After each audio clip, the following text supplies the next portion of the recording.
Good morning, everybody, and welcome to the Rangers Review morning briefing for Friday, the 14th of January. I'm Derek Clark. I'm joined as ever by Joshua Barrie. How are we doing, Joshua? All good, Derek. All good. Good to be here as ever. Yeah, another day down in terms of returning to football, which is good news. Before we continue, folks, I know many of you are. Just if you hit that subscribe button, if you're watching us on YouTube, it'll be very much appreciated. It means that you'll never miss a video when we go live. And remember, we've got a fantastic offer on the Rangers Review website right now where you can get the first month absolutely free. After that, it's £2.99 per month. So absolute buttons for top quality journalism covering the club you love. A number of little tidbits to talk about this morning, Joshua, with regards to potential transfers. It was interesting to hear Robbie Neilson yesterday with regards to John Souttar, in which he said that unless there's a crazy bid coming in, he doesn't expect there will be, then John Souttar will be a Hearts player until the summer. Of course, Rangers reportedly being his preferred destination after Tynecastle, but if Rangers want to get him in January, it looks like Robbie Neilson and Hearts will be playing hardball. Yeah, but I guess he's got to say that as well, doesn't he, Derek? That's the thing. So who knows? I mean, I can't imagine the money would be... I imagine he means crazy money comparatively with the players out of contract in 6 months. So normally teams won't want to stump up too much, given that they can sign said player for free just months later. And as we've discussed at length, it'll depend on what Rangers' priorities are at centre back, whether they view John Souttar as someone who's going to come in and play as one of the first choice two centre backs, or certainly initially, or whether he's going to come in and provide competition, and another player will be coming in during the summer. So I can't imagine, if that's the case, that Rangers will pay money for him in January. In saying that, Derek, that has happened obviously with Glenn Kamara, Scott Wright and Jack Simpson. But I imagine for smaller fees than what Hearts would be looking for Souttar. But again, what is crazy money? I don't know how much could feasibly be demanded for a player who's out of contract in the summer. So yeah, interesting one to keep an eye on, and I tend to think that we'll see him at Ibrox in the summer instead of in January. Yeah, Ross Bryson and 55 Kings makes a point here, hearing that he may be announced today. We were led to believe that he was making a decision this week. John Souttar, we're now on Friday, so a decision you'd imagine may be imminent. Whether Rangers can get him in this month remains to be seen. Ross Bryce says he imagines that approximately $250,000 would get Souttar in now. I think that'd be reasonable for a player that is out of contract at the end of the season. I think we touched on it yesterday, Joshua, a little bit. I think the benefits of getting him in now would be fantastic. I think you've seen with Glenn Kamara, it's good to get players in who have signed a pre-contract in early so they can bleed in and get familiarise themselves with the squad and the style of play and what have you. And based on the current defensive options or lack of at the moment, it would make sense to, if it's a possibility, to bring him in now. Yeah, but equally, Derek, you've got to, I guess, consider, is he going to play ahead of Connor Goldson? Probably not. Connor Goldson plays every game, and although it looks like he'll leave in the summer, you don't want to upset the defensive balance at the moment. And you also don't want to go and pay said amount for John Souttar if he isn't needed, when you've got the backup of Philip Hollander returning, and you've also obviously got Leon Balogun, who's going to be around for at least another 6 months. And although he had a shaky game against Hibs, has covered himself really well for I thought large parts of the season he played before that. So I think all that will come into it. You obviously seen with Itten returning, Derek, that one player, I don't think one player had to go out, but in terms of minutes that the players get, I think it made sense for Defoe to go out with Itten returning. So I wouldn't be surprised if something along those lines is replicated at centre back. And listen, I tend to agree with you that there's no I don't see the negative in terms of bleeding a player in and acclimatising them, but equally I would say with someone like Souttar, who does know what it's like to play for a big club. Obviously Hearts aren't anywhere comparable to Rangers, but there's pressure on them to win at Tynecastle. They're a possession dominant team. I don't think it would take him as long to adapt as it would say. Kamara was coming from, well, out in the cold at Dundee, and who certainly were not a possession dominant team in the league standards. So yeah, we'll see, and fingers crossed he does come to Rangers, because I think he'd be a really good signing, but one of these no-brainer signings because of all the factors we've spoken about before.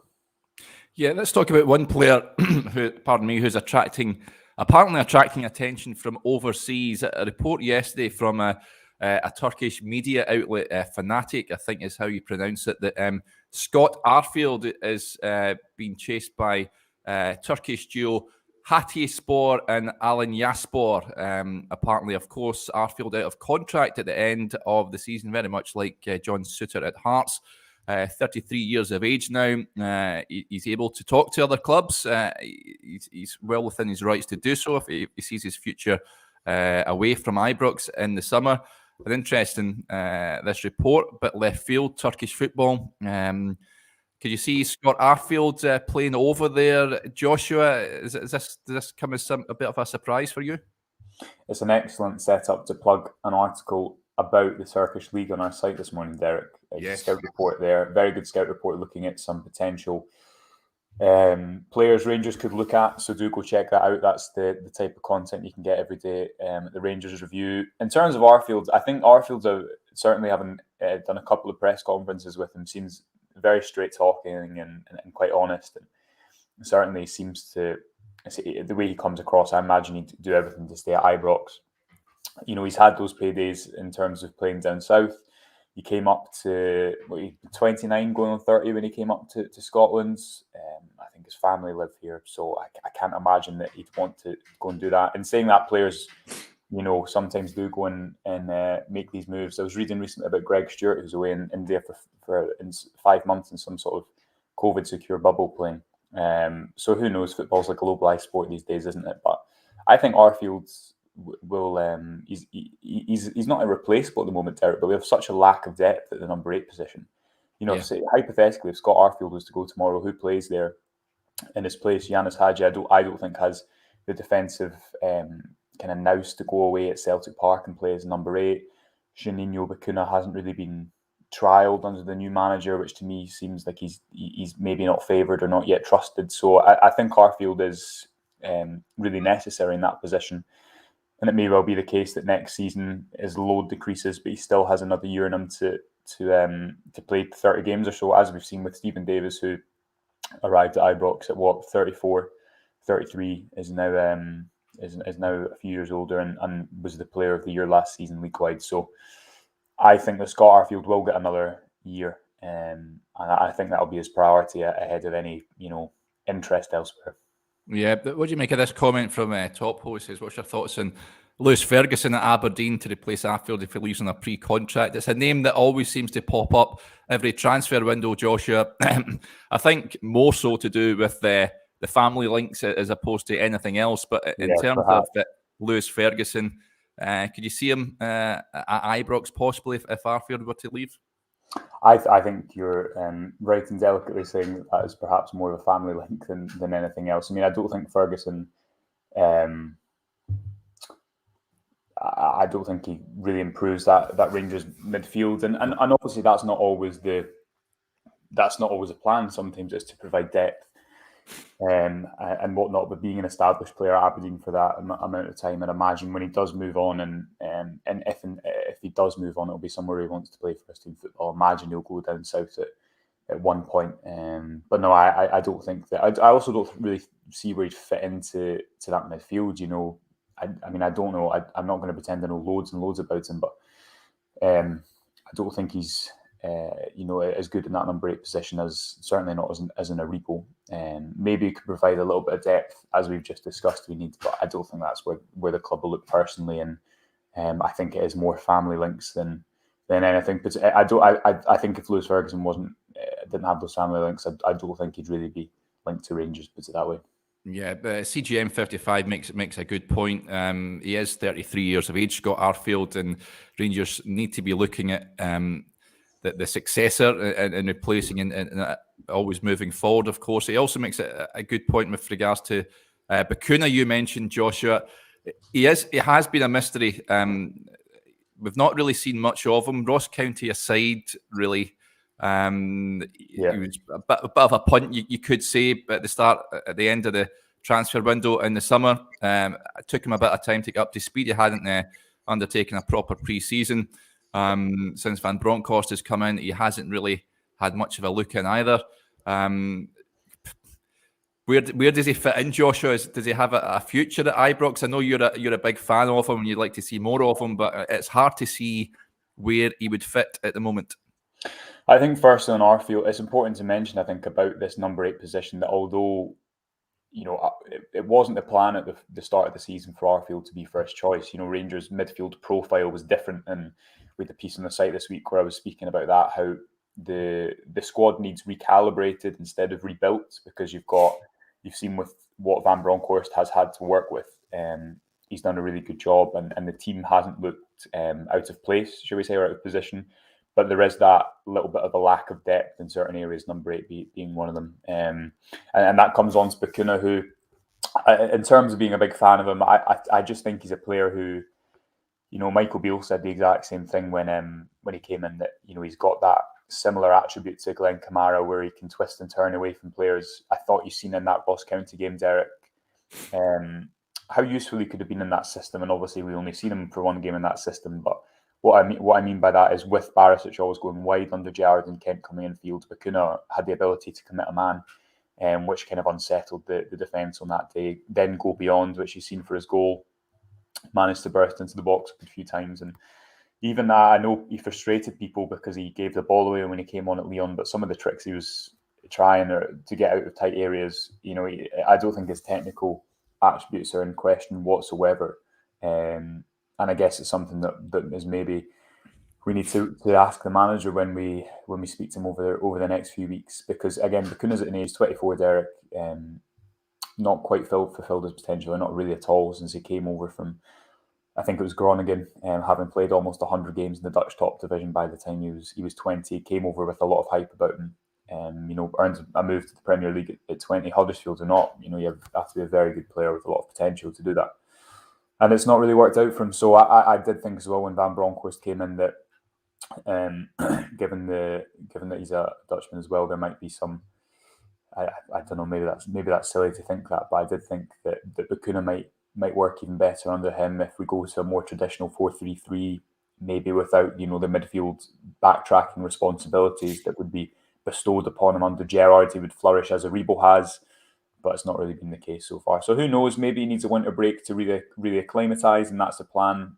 Certainly one that we should maybe raise with the manager over the next few weeks and see what the thoughts are. Yeah, I want to ask you about, pardon me, of course, yesterday the SPFL reintroduced the use of 5 substitutes. It was introduced before when football returned after lockdown, but they reverted back to the 3 substitutes at the start of the season. They've now changed that halfway through. What's your feelings with regards to that, Joshua? I think there's a sense. No, Alan McGregor was fully behind it when we spoke to him recently, especially with COVID wreaking havoc, ravaging squads. Where do you sit on the reintroduction of 5 subs? It's strange that it's happened in mid-season, Derek, but I guess that's par for the course. I think it's something that really benefits big clubs and doesn't on smaller clubs on the surface, because it allows you to have a bigger squad, give more minutes. It's better for youth development because it allows, you know, I imagine Stephen Kelly would have had more minutes before heading out on loan this season if we'd had 5 substitutions for the entirety of it. And I think in a season, you're right, where there's so much football being played, there's been so many other factors with the pandemic. It's no bad thing at all. I know, you know, the likes of Jurgen Klopp down south have been beating on about it for ages and ages and ages, whereas the likes of Sean Dyche at Burnley doesn't want it because it doesn't benefit his team. And listen, that's fair. His job is to keep them in the division. But I think from Rangers' point of view, certainly it will bring benefit. It allows you to have more players on the bench and have that little bit of a bigger squad. As I say, so in my opinion, it's a good thing, and also gives you more flexibility in game. You know, 5 substitutions is a lot. I know you can only stop. I think you can only stop the game 3 times, but it does give you an ability to really retain the freshness in your team if you want to. And I think it was quite an important factor last season as well. Something that maybe we don't think about, but in terms of keeping players fresh. So good for Rangers, maybe not so good for teams that have to then come and face the stronger teams in the division who have bigger squads. But I guess that's just the way it goes. They've had a half season without it, so maybe it will just even out. Yeah, absolutely. Let's finish up with let's talk about a couple of the pieces that are on the Rangers Review website this morning. You touched on the Turkish Superliga piece that Patrick Kaskey has done. Fantastic insight on there, folks. He's identifying 3 Rangers transfer options from Turkey, including a Glenn Kamara replacement and a complete forward. So do go check it out. And you've got a piece as well, Josh, an interesting one on how teams have tried to stop Van Bronckhorst's Rangers. Can you give us a little bit of an insight into what you found? Yeah, well, it's a continuation of a lot of the kind of trend of a lot of the writing we do on the Rangers Review. And if you watch the podcasts, but perhaps you don't know what the site is, it's a lot of content like this that goes into depth and tries to give you quality every day instead of lots of clickbaity articles. So do go check it out if out of interest. If anything, this is an example of one of them. Gerrard's Rangers weren't easy to get at, Derek, because they had a fantastic record, but they became predictable to play against, the culmination of which was against Hibs in the League Cup semi-final, the weeks before that with a continual concession of a first goal. And what Van Bronckhorst Rangers have done is it's adapted game upon game. And teams have tried to combat that in many ways. I think one of the kind of tired narratives of Scottish football is that your likes of Dundee United and St Johnstone will all do the same thing when they play Rangers, which isn't true. And anyone that was at the Dundee and the Dundee United game, for example, at Ibrox, will have seen the ways that they tried to limit Rangers high up the park, the different ways because of they were able to defend because of a 5 at the back and the 4 at the back, and then equally how Van Bronckhorst responded to that. And I think one of the real positives for me, Derek, is that he does that, and it just gives this air of ambiguity. Teams aren't able to really plan exactly how Rangers will play, as they were in the League Cup semi-final when Jack Ross would have known exactly, especially given the manager had gone, how Rangers would play with and without the ball. And I think that's a real positive. And you see it, you always look at the trendsetters in football. You see it with Klopp this season, the way he's used Trent Alexander-Arnold in field. You see it continually with Manchester City, the way that they're always adapting, continually with Thomas Tuchel. And they're obviously seemingly the kind of the 3 best coaches, certainly in England, and 3 of the best in the world at the moment. So, Van Bronckhorst obviously went and learned a lot from Guardiola. And one of the things I think he's learned is this adaptation, have a healthy reactivity to the opposition, because then it keeps your best assets better protected. So it's a positive look at that, and I guess a little bit of a hypothesis of what will happen going forward. To go check it out if that's your thing. Yeah, and we've got a fantastic offer, folks. Remember, it's the first month absolutely free. Just head over to rangersreview.co.uk/subscribe. £2.99 per month thereafter to support top quality journalism covering the club you love. And remember, if you're watching us on YouTube, just hit that subscribe button as well so you'll never miss a video when we go live. Okay, that'll do us there. Thanks to everyone for getting in touch. As ever, it's very much appreciated. I hope you enjoy your weekend. We'll be back on Monday to look ahead to the football returning ahead of Tuesday night's clash up at Pittodrie against Aberdeen. We'll be back then, but until then, enjoy your Friday and your weekend.